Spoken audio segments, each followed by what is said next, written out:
اچھا جی، مولانا ہدایت الرحمان صاحب نے آج گوادر میں بہت بڑا پاور شو کیا ہے۔ جی ٹی پہ انہوں نے دھرنا دیا اور دھرنے میں تقریباً بہت بڑا اس میں ایک جلسہ تھا، اور اس میں ظاہر ہے کہ مولانا صاحب نے خود اسپیچ کی، اور اس کے ساتھ سینئر رہنما ہیں حق دو تحریک کے حسین واڈیلا صاحب اور نیشنلسٹ ہیں، انہوں نے بھی اسپیچ کی۔ دیکھا جائے تو گوادر بھر سے اس جلسے میں لوگوں نے شرکت کی اور وہ شریک ہوئے، اور جو لوگ یہ کہتے تھے کہ شاید کہ مولانا ہدایت الرحمان صاحب کا جو پہلے کچھ ٹائم ان کے دھرنے ہوئے تھے، انہوں نے لوگوں کو باہر نکالا تھا، خواتین کو بھی انہوں نے سڑکوں پہ وہ لے کے آئے تھے، اور اس کو ظاہر ہے کہ میڈیا، انٹرنیشنل میڈیا تک نے ان کو کوریج دی۔ ایک بہت بڑا آپ اس کو ایک کارنامہ کہہ سکتے ہیں بلوچستان کی سیاست میں، بلکہ یہ بھی کہا جا سکتا ہے کہ پچھلے جو دھرنے میں یا ریلی میں جو ریلی ہوا تھا، اس میں جتنی تعداد میں خواتین نے شرکت کی، شاید وہ بلوچستان کی تاریخ کا سب سے بڑا خواتین کا ریلی سمجھا جاتا ہے۔ بیچ میں جو 6 سے 8 مہینے کا جو گیپ نظر آیا ہمیں، تو اس ٹائم بہت سے لوگوں کا یہ خیال تھا کہ مولانا صاحب کا جو پرانا جو ایک سمپتی تھی پبلک کی، وہ شاید آہستہ آہستہ وہ کھو رہے ہیں یا کھو چکے ہیں۔ میرا بھی ذاتی رائے اس سے قبل یہی تھا، اور میں سمجھتا تھا کہ چونکہ سیاست کو ایشوز زندہ رکھتے ہیں، جب آپ کے پاس ایشوز ہوں اور اس پہ آپ سیاست کر سکتے ہیں اور ایشوز پہ آپ کھیل سکتے ہیں، بہت سے ایشوز سولو ہو سکتے ہیں، بہت سے نہیں ہو سکتے، لیکن آپ نے اس ایشوز پہ ظاہر ہے کہ سیاست کرنی ہے، اس کا اسٹرگل آپ نے جاری رکھنا ہے۔ اور جن ایشوز کو مولانا ہدایت الرحمان نے ایڈریس کیا، اس میں ایف سی کی چیک پوسٹیں ہیں، انلیگل ٹرائلنگ ہے، بارڈر بزنس ہے جس کو اسمگلنگ کہتے ہیں، لیکن وہ بارڈر بزنس ہے، ظاہر ہے وہ باقی علاقے کے مسائل جیسے کہ پانی کا ایشو ہے گوادر کا، اور باقی آپ یوں کہہ سکتے ہیں کہ چھوٹے موٹے جتنے کے ایشو ہیں نا علاقے کے محلوں کے، وہ ایشوز بہرحال ان میں شامل تھے۔ لیکن اس ٹائم پبلک نے بڑا رسپانس دیا اور لوگ باہر نکل آئے، جو جینین ایشوز تھے ظاہر ہے کہ ان کو ایڈریس جب مولانا نے کرنا شروع کر دیا تو لوگ باہر آنا شروع ہوئے۔ تو ہم نے بھی مولانا ہدایت الرحمان صاحب سے جب وہ کوئٹہ آئے تھے تو ان سے ہم نے ایک تفصیلی انٹرویو کی، ظاہر ہے کہ درون میں آپ پڑھا ہوا ہے، اس کا جو لنک پڑی ہوئی ہے اور ویڈیو پڑی ہوئی ہے، آپ وہ دیکھ سکتے ہیں۔ بنیادی طور پر مولانا ہدایت الرحمان نے شاید اپنے سربندن ان کا علاقہ ہے، ادھر سے اپنے سیاست کا آغاز کر دیا، اور کہا یہ جاتا ہے کہ ان کا جو بائی کا جو کشتی تھی جو ظاہر ہے کہ فشرنگ کے لیے استعمال ہوتی ہے، وہ پکڑا گیا تھا، اس میں تھوڑا بہت انہوں نے پروٹیسٹ کیا، تو اس پروٹیسٹ میں لوگوں نے مطلب ایک اسٹار ادھر سے لیا، بعد میں گوادر کے اندر اس نے بہت بڑا ظاہر ہے کہ سیاسی قداور جو شخصیت ہیں اس میں اپنا شمار کر دیا، اس لسٹ میں اپنا نام شامل کر دیا۔ لیکن درمیان میں جو 6 7 مہینے کا جو گیپ ہمیں نظر آیا، کیونکہ وزیر اعلیٰ بلوچستان جب پچھلے دھرنے میں گئے تھے تو کچھ معاہدے ہوئے تھے، یقین دہانی ہوئی تھی، تو اس پہ بھی ہم نے پروگرام کیا تھا، ہم نے کہا تھا کہ مولانا ہدایت الرحمان کو شاید ٹریپ کر دیا گیا ہے۔ تو جیسا بھی تھا وہ ایک معاہدہ ہوا تھا، لیکن وہ بعد میں اس پہ شاید 100% عمل درآمد نہیں ہو سکا، یا نہیں ہو سکا، کچھ بھی نہ ہوا ہوگا، یا 100% تو ظاہر ہے کہ نہیں ہوا ہے۔ تو یہ جو 8 مہینے کا گیپ آیا تو ہم بھی یہ سمجھ رہے تھے کہ مولانا ہدایت الرحمان نے اپنی سمپتی لوز کر دی ہے، اب پبلک اس طرح اس کو سپورٹ نہیں دیں گے، ایک یہ۔ دوسری وجہ یہ تھی کہ شاید ہم یہ سمجھ رہے تھے کہ مولانا ہدایت الرحمان کے مقابلے میں ظاہر ہے کہ وہاں پہ بی ایم پی ہے، اس ٹائم ایم پی شپ ہے، وہ ظاہر ہے کہ بی ایم پی کے پاس ہے، اور امل کلمتی صاحب جو کہ بی ایم پی کے ظاہر ہے کہ ایم پی ہیں، تو ان کی اپنی ایک ظاہر ہے کہ سیاسی اثر رسوخ ہے، اور ایک بیک گراؤنڈ ہے سیاسی، علاقائی بھی اثر رسوخ ہے۔ تو اس دھرنے سے شاید حمل کلمتی صاحب کو یہ لگنے لگا تھا، فیل ہونے لگا تھا کہ پبلک کے اندر آپ جب نہیں بیٹھیں گے، پبلک ایشوز کو آپ سالو نہیں کریں گے تو پھر پبلک کا ریئیکشن بھی آ سکتا ہے۔ تو ہم یہ سمجھ رہے تھے کہ چھوٹے موٹے کام گوادر میں ہونا شروع ہو گئے، لوگوں کے چھوٹے موٹے ایشوز ہیں، نوکریوں کے ہیں، نالیوں کے ہیں، پانی وغیرہ اس طرح کی چیزوں کا، اسکول، ہیلتھ وغیرہ، یہ جب آہستہ آہستہ اس میں کام ہونا شروع ہوا تو ہم یہی سمجھ رہے تھے کہ اب آہستہ آہستہ لوگ دوبارہ اس ایگریسو جو سیاست ہے مولانا کی، اس سے آہستہ آہستہ وہ باہر آئیں گے، دوبارہ وہ اپنے پرانے ڈگر میں آ جائیں گے۔ لیکن حالیہ جو یہ دھرنا ہے، اس میں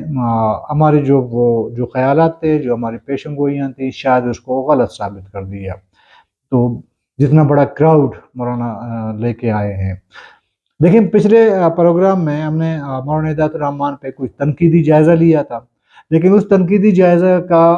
یہ ہوا تھا کہ کچھ پرسنل میسیجز ہمارے پاس آئے تھے، اور اس میں سے بہت سے دوستوں نے اور شکایت ایک سمجھے انہوں نے شکایت کی ہمارے ساتھ اور گلہ کیا کہ جس طرح کے مولانا صاحب کو میں ذاتی طور پر اپنے پروگرام میں ان کو بڑا سپورٹ کرتا رہا ہوں، اور یہ پتہ ہے، مولانا کو بھی پتہ ہے، تو انہوں نے کہا کہ جس طرح پہلے آپ نے سپورٹ کیے، شاید یہ جو آخری جو میں نے پروگرام کیا تھا 5-6 دن پہلے، وہ ان کی ایکسپیکٹیشن ایسا نہیں تھی جو مولانا کے اپنے جو ہمدرد ہیں ان کے خیال میں۔ تو انہوں نے ظاہر ہے کہ کچھ میسیجز وغیرہ مجھ تک پہنچے، تو ظاہر ہے کہ اس طرح کے شکوے شکایت بھی ہوتی ہیں، تو اس کو آپ نے ظاہر ہے کہ نوٹ تو کرنا ہوتا ہے، لیکن ہر شکوہ شکایت پہ آپ پروگرام نہیں کر سکتے، اس پہ بات نہیں کر سکتے۔ تو ہم نے کہا ٹھیک ہے جی، کسی کا گلہ ہے تو گلہ ہو سکتا ہے، لیکن مقصد ہمارا یہ نہیں تھا کہ ہم مولانا کو کچھ مطلب جس طرح کے سمجھ رہے تھے، جنہوں نے مجھے میسیج کی، میں میسیج نہیں پڑھ سکتا، شاید انہوں نے یہ امپریشن دینے کی کوشش کی ہے کہ امیر حمل کلمتی نے شاید مجھ سے رابطہ کیا ہوگا، کوئی فرمائشی اس نے پروگرام کروایا ہوگا۔ ہرگز ایسا نہیں ہے۔ خیر، ان کے اپنے جو بھی ان کے خدشات تھے یا جو بھی ان کے ذہن میں تھا، اس کے خیالات تھے، ان سے ظاہر ہے کہ ڈس ایگری کیا جا سکتا ہے، لڑا نہیں جا سکتا۔ تو حالیہ جو یہ دھرنا ہے، اس پہ پھر ہمیں کہنے پہ مجبور کر دیا ہے کہ مولانا نے اب تک اپنا وہ جو پاور شو ہے اس کا، اس کے ہاتھ میں ہے۔ گوادر کی حد تک سیاست اور عوام کا نبض، جس طرح میں ہمیشہ کہتا رہا ہوں کہ اس نے ہاتھ رکھا ہوا ہے، وہ ابھی تک ڈھیلا نہیں ہوا ہے۔ اس کی وجوہات ظاہر ہے کہ کافی سارے ہیں، کہ جو بنیادی ایشوز نہ صرف گوادر کے ہیں، مکران کے، اواران کے، اور اس بیڑ کے، لس بیلا وغیرہ، سب جہاں جہاں آپ جائیں گے تو وہاں پہ یہ ایشوز آپ کو درپیش ہیں۔ پبلک کو اسی ایشوز کو انہوں نے ایڈریس کیا اور پبلک نے اس کو سپورٹ دیا۔ تو اب ایسا لگتا ہے کہ مولانا نے یوز نہیں کیا ہے، اب تک لوگ جڑے ہوئے ہیں مولانا کے ساتھ۔ پروگرام میں ایک تھا کہ یہ جو بلدیاتی انتخابات ہوئے تھے نا، دو چیزیں میں پوائنٹ کیے تھے پچھلے پروگرام میں پہ۔ میں نے کہا تھا کہ ایک تو بلدیاتی انتخابات ہوئے تھے، اس میں مولانا کو نہیں کرنا چاہیے تھا۔ اس کی وجہ یہ بتا دی تھی کہ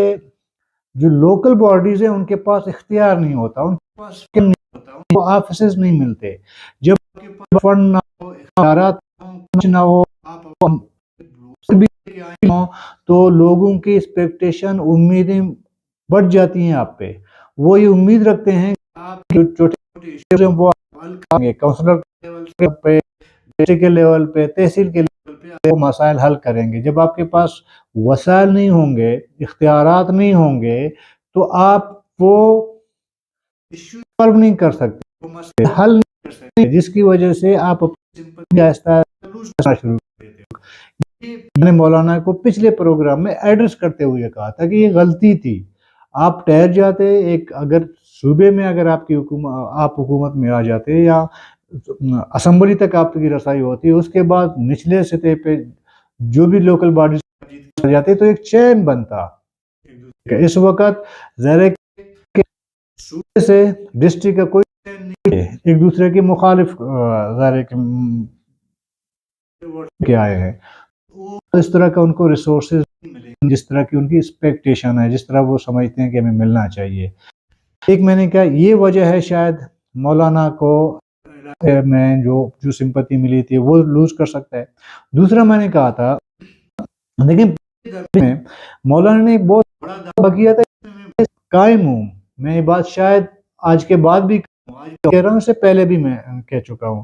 کہ مولانا نے بہت بڑا دعویٰ کیا تھا. مولانا نے دعویٰ یہ کیا تھا کہ میں کوئٹہ میں 10 لاکھ لوگوں کو جمع کراؤں گا، دھرنا دوں گا. اس میں انہوں نے مسنگ پرسن کا کیس بھی شامل کیا تھا. جو مسئلہ مسنگ پرسن کا ہے وہ بھی ہوگا، اور اس کے علاوہ جو اس وقت مولانا ہدایت الرحمان کہہ رہے ہیں اللیگل ٹرائلنگ اور بارڈر وغیرہ باقی، تو انہوں نے ایشو بھی اس میں ڈال دیا تھا. مسائل حل نہیں ہوں گے تو میں 10 لاکھ لوگوں کو لے کے آؤں گا. اس میں تاریخ دیتے گئے مولانا صاحب، لیکن وہ نہیں آئے، دھرنا لے کے نہیں آئے، 10 لاکھ لوگ لے کے نہیں آئے. میں نہیں کہتا 10 لاکھ لوگ لینا چاہیے تھا، اگر 50,000 لوگ بھی وہ لے کے آ جاتا، 10,000 لوگ لے کے آ جاتا، تب بھی جو دعویٰ انہوں نے کیا تھا اسٹیج پہ پبلک سے وعدہ کیا تھا، وعدہ پورا ہو چکا ہوتا. میں نے کہا یہ دوسری ان کی غلطی تھی کہ اس وجہ سے وہ نہیں آئے. دیکھیں نا، سیاستدان دعویٰ کرتا ہے تو عوام کی امیدیں بڑھ جاتی ہیں اس سے. کسی سیاستدان کو ایسا کوئی دعویٰ نہیں کرنا چاہیے جو وہ پورا نہ کر سکے. اس میں مولانا کے حوالے نہیں کہہ رہا، کوئی بھی آج تک اتنا لوس ہوا کانفرنس جماعتوں کا، اس کی وجہ یہی ہے کیونکہ لیڈرشپ نے بہت بڑے بڑے دعوے کیے ہیں. جب اقتدار ان کو ملا ہے تو ان دعووں پہ وہ پورا نہیں اترے ہیں. وہ دعووں کا ان کو منطقی انجام تک نہیں پہنچایا. میں یہ نہیں کہتا صرف ڈیولپمنٹ، ہر حوالے سے بلوچستان کے حقوق سب سے زیادہ یہ بات ہوتی ہے. تو بلوچستان کے حقوق جو بلوچ وہ یہی کہتے ہیں نا، بلوچ حقوق، بلوچستان کے حقوق، اختیارات، یہ بات کرتے ہیں نا. اسٹیج پہ کھڑے ہو کے جب اپوزیشن میں ہوتے ہیں یا پارلیمنٹ سے باہر ہوتے ہیں تو اس طرح کے بڑے بڑے دعوے کر دیتے ہیں. جب ان کو اقتدار مل جاتی ہے تو وہ نہ لے سکتے ہیں، نہ وہ حقوق لے سکتے ہیں، بلکہ بسا اوقات اپنے علاقے کے ڈیولپمنٹ کا کام بھی نہیں کر سکتے. تو لوگوں کا جو اعتماد ہے، جو اسٹیج پہ آپ کھڑے ہو کے ان کو ایک اعتماد دلا رہے ہوتے ہیں، وہ اعتماد جب اعتماد ٹوٹ جاتی ہے تو پارٹی لوز کر جاتی ہے. آج دیکھیں آنے والے الیکشن کی چرچا ہو رہی ہے، ایک باز گشت چل رہی ہے. ایک چیز نوٹ کریں، آپ کسی کو بھی کریں وہ کہیں گے کہ میں جمعیت علماء اسلام میں شامل ہو جاؤں گا، میں فلانا پارٹی میں شامل ہوں گا. کوئی بڑا فگر الیکٹیبل جسے کہتے ہیں، کسی نہیں ہے کہ ہم کسی قوم جماعت میں شامل ہوں. یہ سوچنے کی بات ہے، یہ نقصان ہے قوم پرستی کی جو سیاست ہے اس کا نقصان ہے. بلکہ وہ لوگ جو کل تک قوم پرستی کے دعوے دار تھے یا قوم پرست جماعتوں کے پلیٹ فارم پہ وہ سیاست کر رہے تھے، آج ان کی بھی یہی خواہش ہے کہ وہ جمعیت میں شامل ہوں یا کسی اور مذہبی جماعت میں یا کسی اور وفاقی جماعت میں وہ شامل ہوں، بلکہ بہت سارے ہو چکے ہیں. یہ اس لیے ہوتا ہے کہ آپ بڑے بول لیتے ہیں. جب آپ کو پتہ ہوتا ہے کہ ایک چیز as a leader, as a سیاستدان میں نہیں کر سکتا، یہ اختیار میں نہیں لے سکتا، اقتدار چلو بھی مل سکتی ہے کسی نہ کسی طریقے سے. اقتدار میں آج بی ایم پی مرکز میں بھی ہے، کیا اختیار ہے ان کے پاس؟ کل تک نیشنل پارٹی اقتدار میں تھی، آج نیشنل پارٹی کے دوست بغیر کسی لگے لپٹے کہتے ہیں کہ جی ہمارے پاس اتنا ایسا اختیار نہیں تھا جو ہم کر سکتے. یہ بات ہوتی ہے کہ دعویٰ اس حد تک کریں جو دعویٰ آپ پورا کر سکیں. امید عوام کو اس حد تک دیں جب آپ امیدوں پہ پورا اتر سکیں. تو اسی لیے مولانا ہدایت الرحمان کو میں نے ایڈریس کر کے کہا تھا کہ آپ نے بڑا دعویٰ کیا، اس وعدہ کو پورا نہ کر سکے آپ، اس وجہ سے شاید میں نہیں کہتا گوادر میں جو ابھی بہت بڑا ریلی، میں کہتا ہوں اس سے بڑا شاید ریلی ہوا ہو، ابھی تک پبلک کی سمپتی موجود ہے، اب بھی لوگ مولانا ہدایت الرحمان کو پسند کرتے ہیں، اس کے نعرے کو پسند کر رہے ہیں، لیکن جب دعوے کرو گے اور دعویٰ کرنے کے بعد آپ اسے پورا نہیں کر سکتے یا اس کے لیے کوشش نہیں کرو گے تو پھر آپ لوز کرو گے۔ اور یہ میرا آج بھی کہنا ہے کہ مولانا ہدایت الرحمان صاحب وہ جو بھی دعویٰ کریں، اگر اس کو پورا نہیں کریں گے آہستہ آہستہ یہ سمپتی لوز ہو جائے گی، عوام کی امیدیں ٹوٹ جائیں گی، تو اس کا پھر نقصان ظاہر ہے کہ مولانا کا ہے، اور جس طرح کے سیاسی جماعتوں کا قوم پرستوں کا ہوا تھا۔ پھر ایک اور بات دیکھیں، ایک چیز ہم جیسے لوگوں کو ایک امید تھی، ہم سوچ رہے تھے، اپنی پیشن گوئی کی تھی، بلکہ اس بنیاد پہ پیشن گوئی کی تھی جب مولانا ہدایت الرحمان نے دعوے کیے تھے۔ مولانا ہدایت الرحمان نے ایک ٹائم پہ پورے بلوچستان میں اپنے پارٹی کا ایک ڈھانچہ بنانے کی کوشش کی، آرگنائزر رکھنا شروع کر دیے، اواران، کوئٹہ، پنجگور، تربت وغیرہ وغیرہ۔ مولانا ہدایت الرحمان کا یہ بھی دعویٰ تھا کہ میں حق دو تحریک کو پورے بلوچستان میں پھیلا دوں گا، اس لیے انہوں نے آرگنائزر بھی چننا شروع کر دیے۔ لیکن اس ایک مومنٹ کے بعد جو میں نے کہا کہ جیسے دھرنا ہوا تھا، پھر معاہدہ ہوا، پھر دھرنا ختم ہوا، اس کے بعد سے اب تک وہ کام بھی ادھورا رہ گیا۔ تو اب اس وقت جو میں سمجھتا ہوں کہ مولانا ہدایت الرحمان کا فوکس صرف اور صرف ڈسٹرکٹ گوادر ہے، اور شاید یہ بھی میں اگر ایک بڑھ کے یہ میں کہوں کہ مولانا ہدایت الرحمان کا اس وقت سیاست کا جو بنیادی مقصد ہے وہ گوادر کی صوبائی سیٹ اور ایک MNA کی سیٹ ہے، اس وقت جو میں ان کی سیاست سمجھاؤں، کیونکہ جو انہوں نے آرگنائزر وغیرہ وہ آرگنائز کرنا چاہ رہا تھا نا تحریک، اپنے تحریک کو، تو اس نے نہیں کی، پورے بلوچستان میں نہیں کی، اس لیے سوال اٹھ رہے ہیں مختلف لوگوں کے، ٹھیک ہے ان کے سیاسی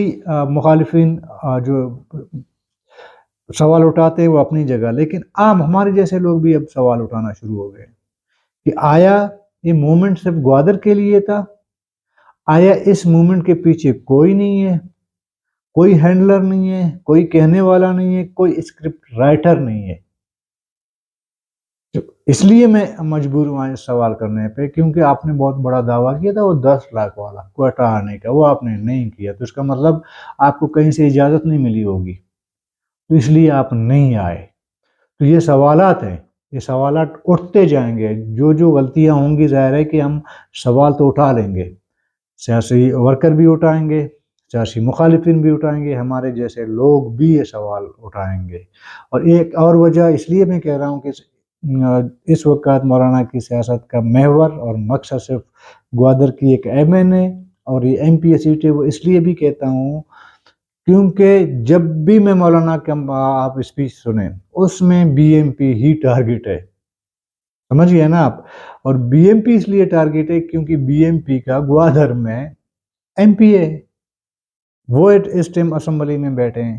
اس وجہ سے یہ سوال آنا کہ میں نے ان کے سامنے بھی رکھا تھا جب ان سے انٹرویو کیا تھا، انہوں نے کہا چونکہ وہ MPA ہے میرے مقابلے تو میں اس کو کہوں گا اور کس کو کہوں، حالانکہ بلوچستان کا ایشو صرف MPA کی وجہ سے نہیں ہے، گوادر کا ایشو صرف ڈیولپمنٹ کا، نالیوں کا نہیں ہے۔ آپ کو یہ بھی پتہ ہے کہ جو بارڈر ٹریڈ ہے وہ عمل کلمتی کے ہاتھ میں نہیں ہے، اللیگل ٹرالنگ کا ایشو ہے وہ عمل کلمتی کے ہاتھ میں نہیں ہے، IFC چیک پوسٹوں کم کرنے کا، ختم کرنے کا جو ایشو ہے وہ بھی عمل کلمتی کے ہاتھ میں نہیں ہے، یہ میں بھی اچھی طرح جانتا ہوں، بلوچستان کے عوام بھی اچھی طرح جانتے ہیں، اور مولانا صاحب بھی اچھی طریقے سے جانتے ہیں۔ اس کے باوجود ایک ہی جگہ ہدف تنقید کرنا سیاست میں، ادھر بھی کچھ سوالات پیدا ہو جاتے ہیں۔ انہی باتوں کے ساتھ اپنے ہوسٹ رشید بلوچ کو اجازت دیجیے گا، اللہ حافظ۔